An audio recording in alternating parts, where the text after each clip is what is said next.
نور الانوار اصل کتاب کا نام ہے المنار اور شرح نور الانوار ملا جیون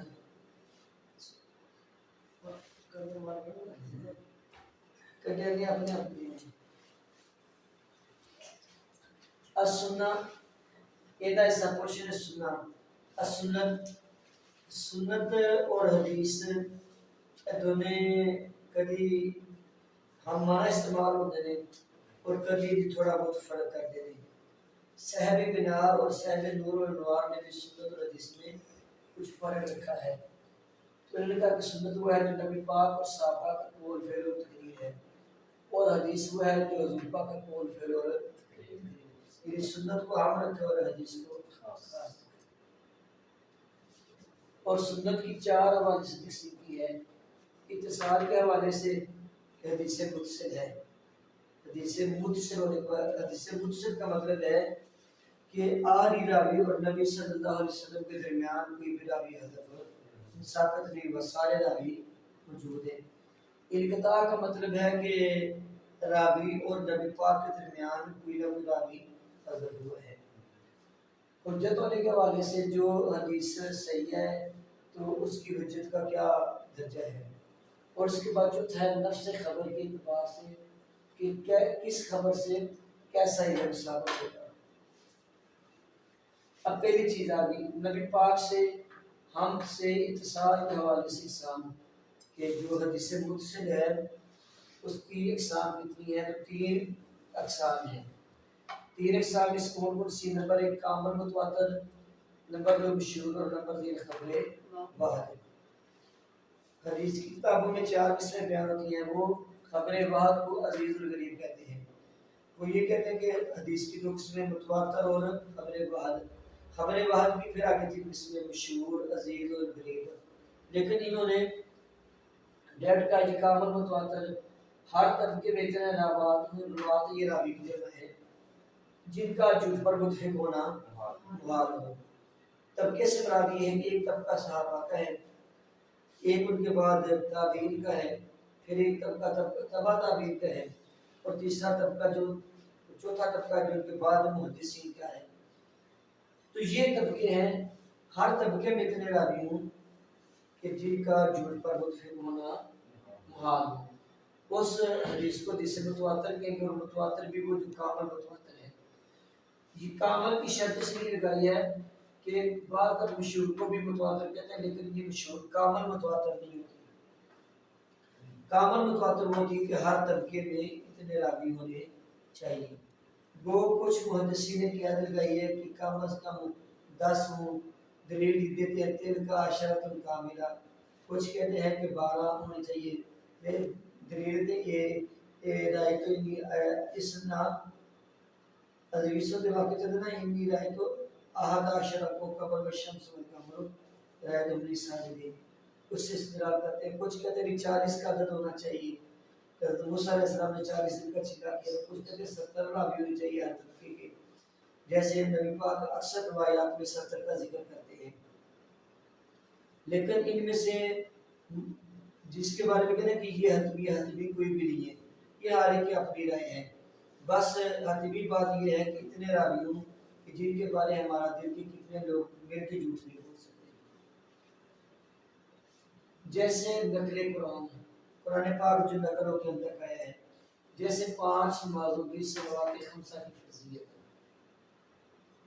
اس کا حکم یہ ہے کہ یہ علم یقینی کا فائدہ دیتی ہے یہ حدیث متواتر جو ہے اور اس کے منکر کو کافر کہا جاتا ہے جو حدیث متواتر کا منکر ہے وہ کافر اور یہ درجے میں قرآن کی طرح ہے اس میں 3 انہوں نے باتیں ذکر کی ہیں کہتے ہیں کہ مطلق متواتر اور سنت متواترہ میں فرق ہے مطلق متواتر اس کو کہتے ہیں کہ جس کے ہر درجے میں اتنے راوی ہوں کہ جن کا جھوٹ پر متفق ہونا محال ہو اور سنت متواترہ اس چیز کو کہتے ہیں کہ وہ کام جو حضور نے تسلسل کے ساتھ کیا تو سنت متواترہ کو ہم مطلق متواتر بھی کہہ سکتے ہیں کہ مطلق متواتر اور سنت متواترہ اور ہے یہ آپ کو شارٹ سوال کیسے آ سکتے ہیں متواتر کی تعریف کریں متواتر کو بیان کریں مطلق متواتر اور سنت متواترہ میں فرق بیان کریں.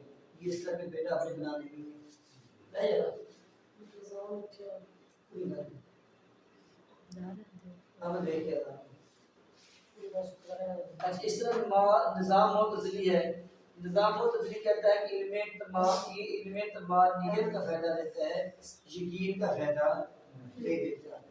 علم اطمینانی وہ علم ہوتا ہے کہ جس کے اندر جس کے ملک کو ہم کافر نہیں کہہ سکتے، اس کو علم اطمینانیت کہتے ہیں. وہ کہتا ہے کہ یہ علم اطمینانیت کا فائدہ دیتا ہے. کچھ کہتے ہیں کہ علم استدلالی کا فائدہ دیتا ہے. علم استدلال کہتے ہیں سغرا کبرا ملا کر نتیجہ حاصل کرنا، کہ ہم اس کو بطور سغرا یا بطور کبرا لے سکتے ہیں. یہ کچھ لوگ یہ بھی کہتے ہیں، لیکن اصل بات وہی ہے جو پہلے بیان ہو چکی ہے. نمبر 2 جس سے مشہور ہے جس میں کمال اتصال میں شبہ ہو، یعنی کمال اتصال میں شبہ ہو.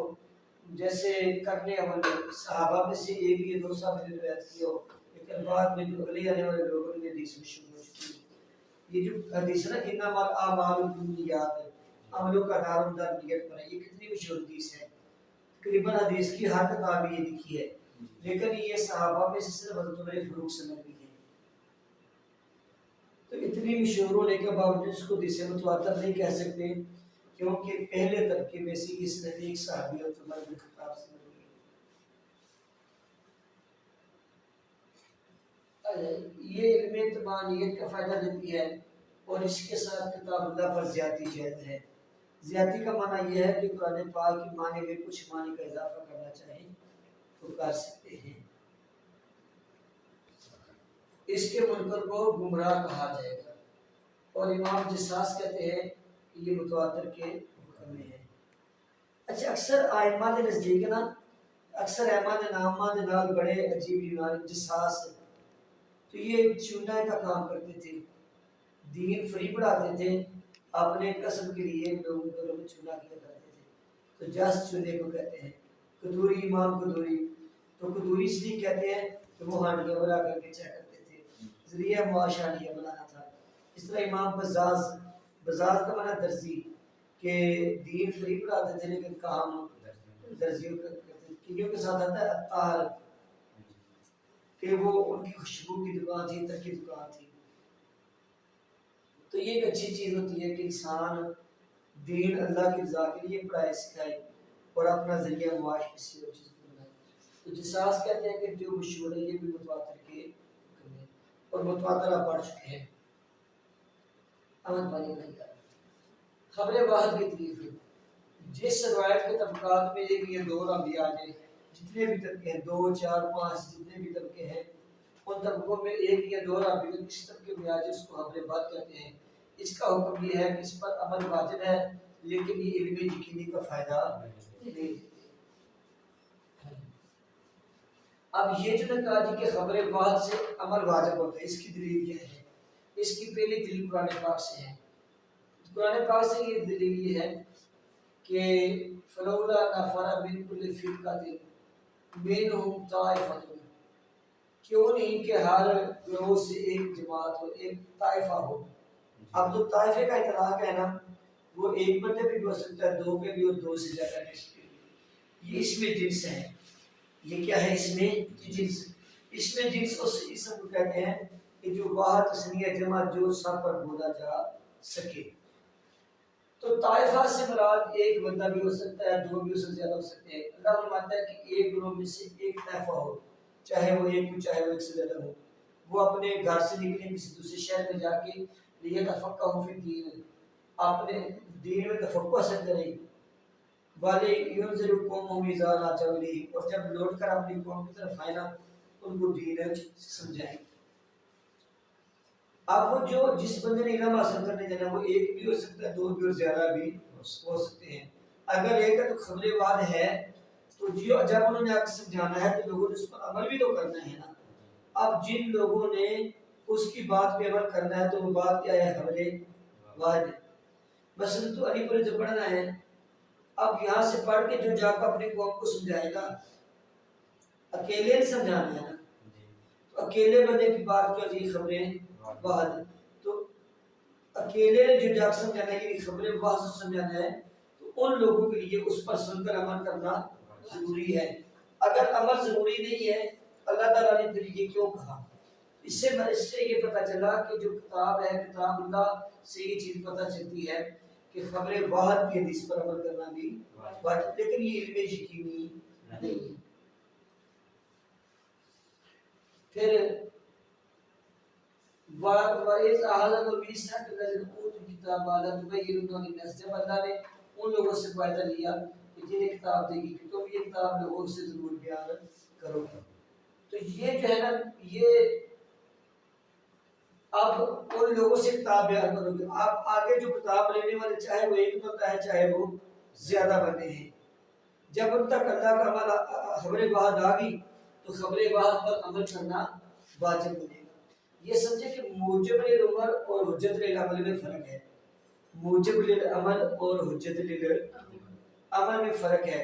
موجب للعمل کا مطلب یہ ہے اگر ایک بندہ زیادہ کو بتائے تو ان پر عمل کرنا واجب ہے، اور حجت للعمل کا مطلب یہ ہے کہ جو ایک بندے کی جو اگر ایک یا زیادہ بندوں نے کسی ایک کو بتا دیا، اب یہ ان کا بتانا ان کے لیے حجت بن جاتا ہے عمل کے لیے۔ تو موجب للعمل کا تعلق ہوتا ہے بتانے والے سے، اور حجت للعمل کا تعلق ہوتا ہے کہ جو چیز بتائی گئی ہے نا اس سے، کہ وہ ایک بندے کی بتائی چیز حجت ہے۔ سنت سے بھی یہ پتہ چلتا ہے کہ خبر واحد عمل کرنا واجب ہے۔ جیسے حضرت بریرہ کی خبر قبول کی، نبی صلی اللہ علیہ وسلم کہا ہے تو آپ کی لوٹی تھی حضرت بریرہ، تو وہ صدقے کا گوشت پکا رہی تھی، حضور نے فرمایا کہ مجھے اس میں سے دو۔ حضرت بریرہ نے کہا یا رسول اللہ یہ صدقہ ہے، حضور نے فرمایا صدقہ تیرے لیے میرے لیے ہدیہ ہے۔ اب حضرت بریرہ نے ان کو خبر دی کہ یا رسول اللہ یہ صدقہ ہے، تو حضور نے ان کی بات کو قبول کر لیا اور انکار نہیں کیا کہ نہیں یہ صدقہ نہیں ہے، یا اگر صدقہ ہے تو صدقے ہونے پہ دو دلیلیں گواہ پیش کرو۔ تو انہوں نے کہا یہ صدقہ ہے، ان کے کہنے کو حضور نے مان لیا۔ تو یہ حدیث بھی کہتی ہے کہ خبر واحد قابل قبول ہے۔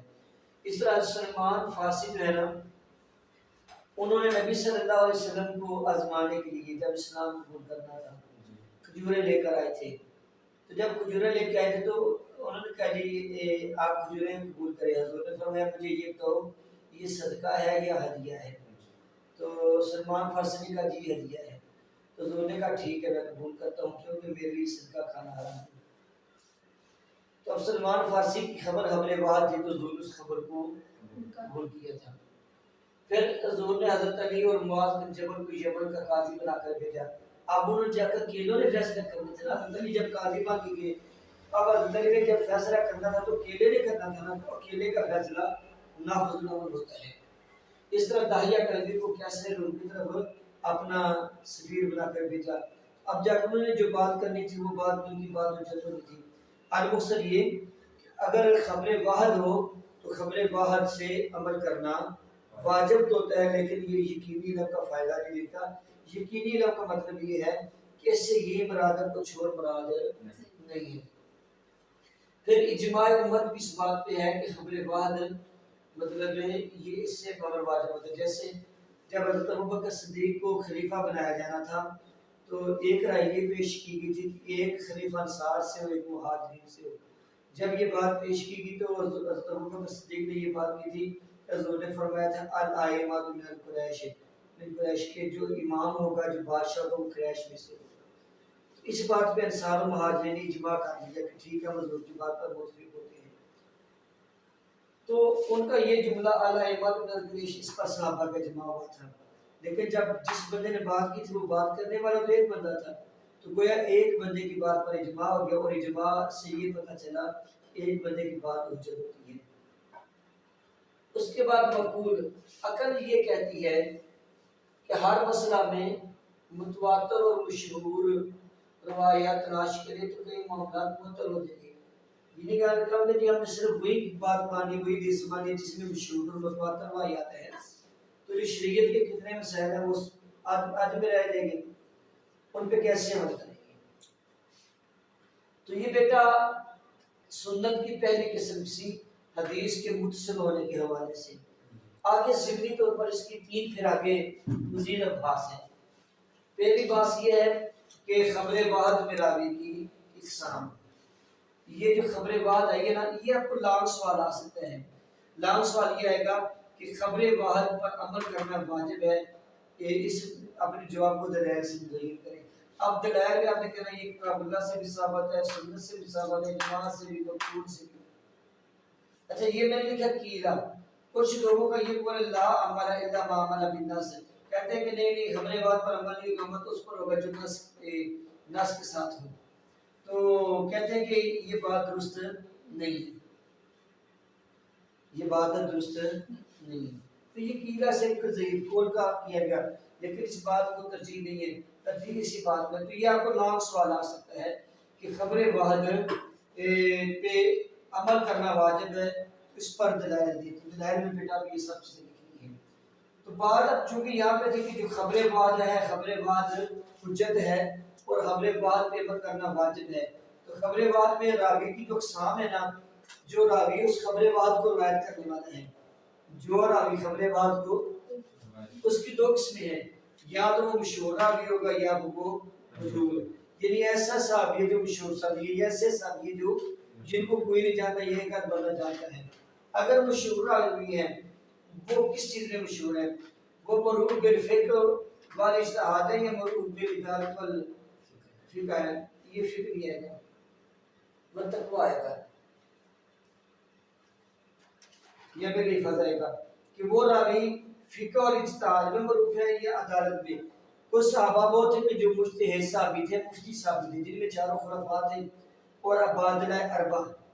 عبادلہ کسے کہتے ہیں کہ وہ صحابی جن کے نام عبداللہ ہے، عبداللہ بن مسعود، عبداللہ بن عباس اور عبداللہ بن زبیر اور عبداللہ بن عمر، یہ 4 جب عبداللہ کا جب اکٹھا نام لیا گیا نا تو ان کو عبادلہ اربع کہتے ہیں، 4 عبداللہ، یہ 4 مجتہد ہیں۔ اس کے علاوہ بھی کچھ اور صحابی جو نا یہ عبید بن کعب تھے، زید بن ثابت تھے اور اس کے علاوہ عبداللہ بن سلام تھے، یہ بھی مجتہد صحابی شمار ہوتے تھے، مفتی صحابی شمار ہوتے تھے۔ کہتے ہیں کہ اگر معروف بالفقہ والاجتہاد، اگر کسی ایسے راوی نے خبر واحد روایت کی ہے، اس خبر واحد کی بیان بنیاد پر قیاس کو ترک کر دیا جائے گا، برخلاف امام مالک۔ امام کو مالک کہتے ہیں کہ نہیں یہ روایت کو ترک نہیں کیا جائے گا، قیاس کو ترک نہیں کیا جائے گا۔ احناف کہتے ہیں اگر خبر واحد مجتہد صحابہ سے یا فقیہ صحابہ سے مروی ہے تو ان کی خبر واحد حجت ہے، اگر اس کے مقابلے میں قیاس ہے، قیاس کو ترک کر دے گی اور ان کی بات کو لے لے گی۔ اور اس کی دلیل یہ ہے چونکہ وہ مجتہد ہیں، وہ مفتی ہیں، ان کو پتہ ہے کہ اس پہ اس کے مقابلے میں یہ قیاس ہے، ہم نے قیاس کو لینا ہے یا اس کو لینا ہے، چونکہ وہ سارے معاملے کی بریکی کو جانتے ہیں۔ جاننے کے بعد انہوں نے کہا تھا جی کہ ہم نے قیاس پہ عمل نہیں کرنا، ہم نے ریس پہ عمل کرنا ہے، تو لہذا فقہاء صحابہ کی جو خبر واحد ہے اس کو قیاس پر ترجیح ہوگی۔ اور اگر وہ مطلب صحابہ ہیں جو معروف بالعدالت ہیں، یعنی کہ جو فقیہ تو نہیں ہے لیکن ان کا عادل ظاہر ہونا حفظ مشہور ہے، جیسے ابو ہریرہ ہے، حضرت انس بن مالک ہیں، جو ایسے صحابی ہیں، اس کے بارے میں اگر ان کی حدیث قیاس کے موافق ہے تو وہ قبول ہے، اگر قیاس کے موافق نہیں ہے تو قبول نہیں ہے، اور اگر قیاس کے مخالف ہے تو ضرورتاً ترک بھی کیا جا سکتا ہے اور قیاس پر کھپ جائے، جیسے حدیث مسرات۔ اب حدیث مسرات کیا؟ حدیث مسرات سمجھیے، مسرات کہتے ہیں کہ جانور کو اگر بیچنا، مجھ بیچنی ہے تو وہ ایک یا 2 ٹائم بعد انہوں نہیں چھوڑتے تاکہ تھنے دو زیادہ ہو جائے، اور جس ٹائم منڈی بیچنے چاہیے تو لوگی کہنے بھی کہ اس مائی تھلے بڑا ماننا ہے، بڑا کوئی دے دی۔